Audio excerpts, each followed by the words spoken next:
Hey, welcome back. I think it's time for some women in sports, and what better place to start than the WNBA Finals.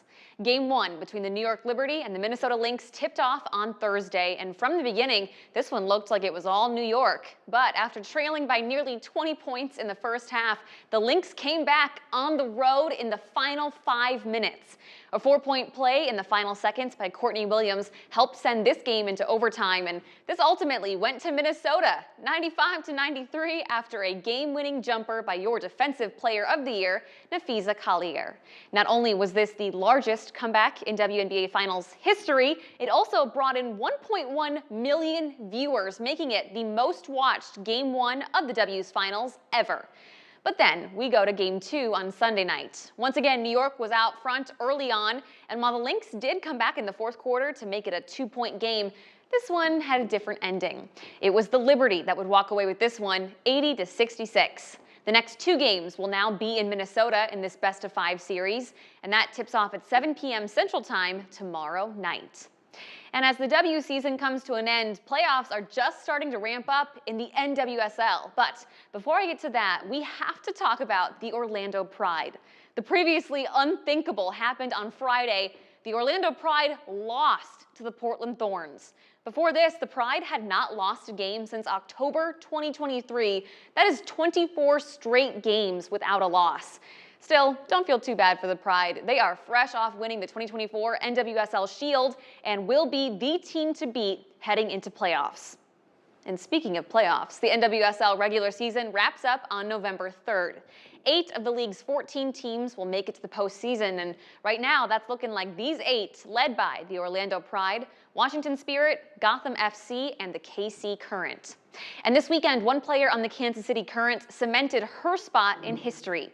Forward, Temwa Chawinga broke the record for goals scored in a single season with her 19th of the season, and this is just her first year in the NWSL. The previous record had been set by the Chicago Red Stars' own Sam Kerr back in 2019. Oh, and your final chance to watch the women's national team will be on December 3rd. The team will cap off its historic 2024 campaign with a friendly in the Netherlands after stopping in London for a game against England's national team. Now, in other sports news, you might have seen this picture floating around social media. This woman right here is Jessica Campbell. She is the very first full-time female coach in the NHL as an assistant coach for the Seattle Kraken. And I want to put this into context. The NHL is the last major league to make this move. The NBA has 6 active female coaches right now. 15 women are full-time coaches in the NFL, and the MLB has 43 women coaches. Now, the NHL finally has their first with Jessica Campbell. And it's another record in Chicago. Kenyan runner Ruth Chepaching is now the first woman in history to run a marathon in under 2 hours and 10 minutes. After placing second last year, Ruth has now won the Chicago Marathon in 2021, 2022, and 2024, and believe it or not, she is self-coached. By the way, the fastest U.S. woman at the Chicago Marathon was Susanna Sullivan, a 6th grade math teacher.